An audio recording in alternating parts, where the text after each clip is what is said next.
Welcome to PrepsNet Coach Speak with Gardendale Rockets head football coach Eric Firestone, powered by Campus Traditions. Here's your host, Aubrey Johnson.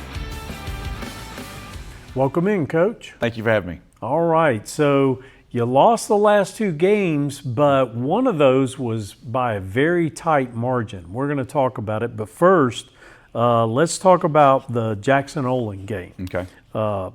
They had not won a game last year, so they've really started to step up their game. They're 2-2 now, but that game was kind of an interesting back and forth event. You lost 46-31.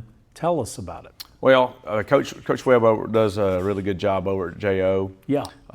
We got down early in the game. They scored first. We got the ball back through an interception. They score off that. So we're down 12-0. And I want to compliment our kids for not giving up. Yeah. We chipped away at it. It was nice. They were able to score a few more times, but we got back in the game. We were winning 31-30. Okay. I think with about 7 or 8 minutes left to go in the game, and we were down in the red zone within the 10-yard line, about to extend the lead a little bit, and we couldn't get it in. They scored again, and then we had a chance to get them off the field, and then that's kind of when they extended their lead a little bit more. Oh, wow. So really, I mean, the score looks worse than what it was, but they scored one really late, like I said, and we got ourselves back to winning the game. So our kids are very resilient. You know, we've just not been able to fix it and punch it in quite yet. Right. Okay.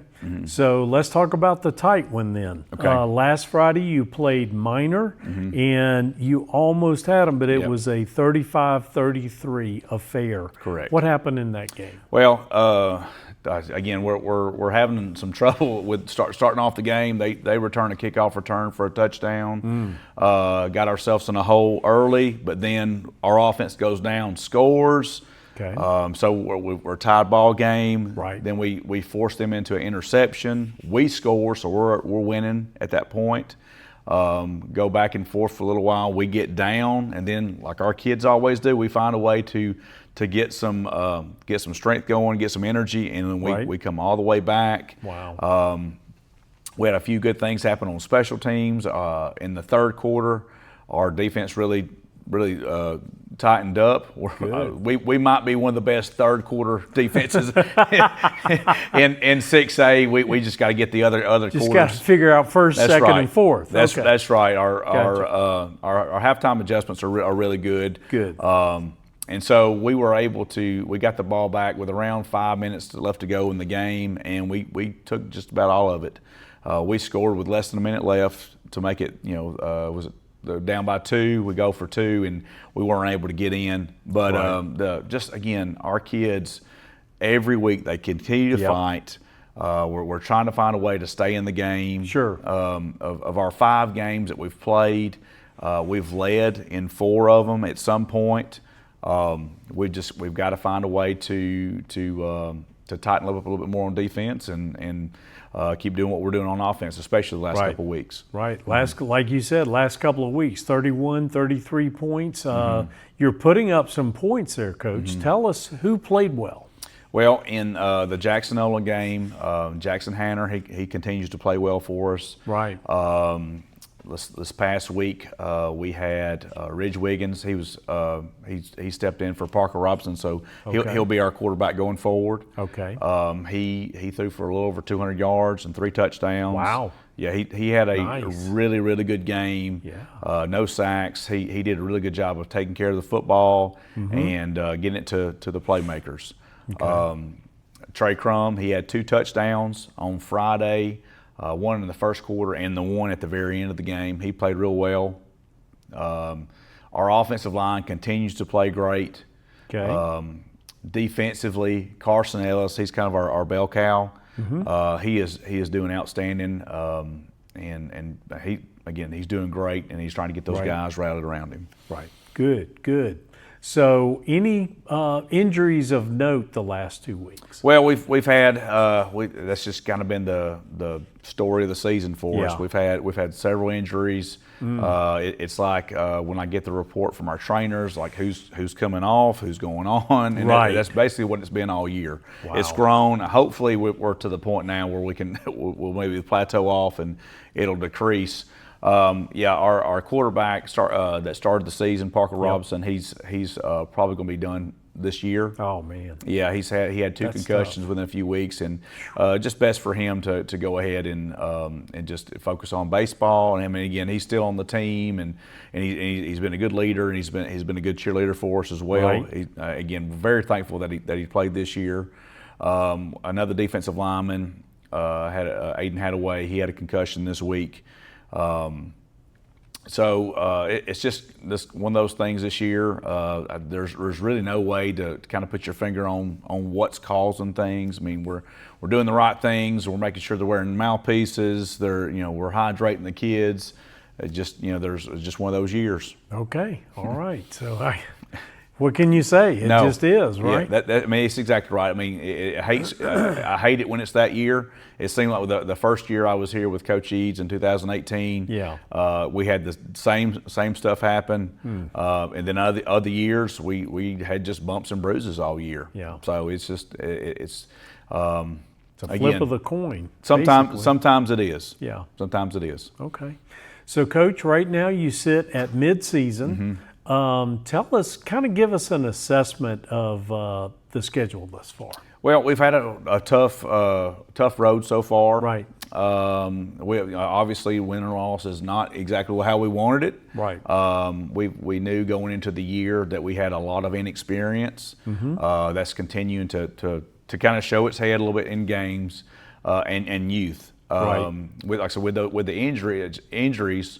All those have been starters and with kids of inexperience. So then you're replacing that inexperience with other inexperience. Right. And again, I'm not making excuses. Sure. I mean, it is what it is, and you got to play the cards you're dealt. And again, I love the kids that we have. It's just we're kind of playing a little bit of catch up right now. And but again, I said 4 out of 5 games we've led at some point. I believe in 2 of those we've led in the second half. Okay. So we're giving ourselves a chance to win. We just kind of have to hang on and finish and learn how to finish the game. Gotcha. Okay. Tell us what your goals are for the back half of the season. Well, obviously, again, with the injuries, kind of cut some of those down and out, get some of those kids back. Right. Because if we get able to get some of those kids back, that would definitely help us out depth-wise. If we can get a little bit more consistent on defense, we were watching film this morning with the defense, and even though the numbers aren't great, for the most part, most of the snaps, we're playing really well. We're just giving up some big plays, which is resulting in touchdowns. So if we can take those away, the scores will start coming down on the defensive side. Offensively, I think we're kind of finding our rhythm right now. Good. So if we can continue with that, all the coaches are doing a great job. I'm really proud of where we are. Okay. But like I said, just get a little more consistent defensively and continue to do what we're doing right now offensively. Okay, very good. So this Friday you host Central Tuscaloosa. Coach, they're a very good team. They're coming in here 4-1 so far. What do you expect to see from the Falcons? They are very, very athletic. They're a good team. We went down there last year and we beat them. I think they weren't expecting us to beat them. Okay. So I'm sure they've circled us on the schedule. Right. Get back at us. So we know that going into it. Like I said, very athletic. They're very dynamic. They're a spread team. They like to throw it around a good bit. Defensively, they're a 4-man front. Again, athletes on both sides of the field. Okay. Yeah. All right, very good. Then on October 3rd, you have the tough tall task of taking on Homewood. Coach, they're 5-0 so far, and they're putting up points by the bunches. How do you expect to take on this tough challenge? To be honest, I've not watched any film of Homewood yet. Okay. We're kind of just going week by week right now. Right. But with any really good opponent, if you can limit the big plays, Yes, sir. if you can sustain drives on offense, not necessarily score, but no 3 and outs. Right. Flip the field position, give your defense a chance. Also, if our defense can give our offense a chance by field position as well. Right. So again, just no big plays or limit the big plays and just be efficient on offense. Okay, very good. So, Coach, that's our show. We appreciate your time. And as always, we appreciate yours. Join us again in a couple of weeks for another Gardendale edition of Coach Speak.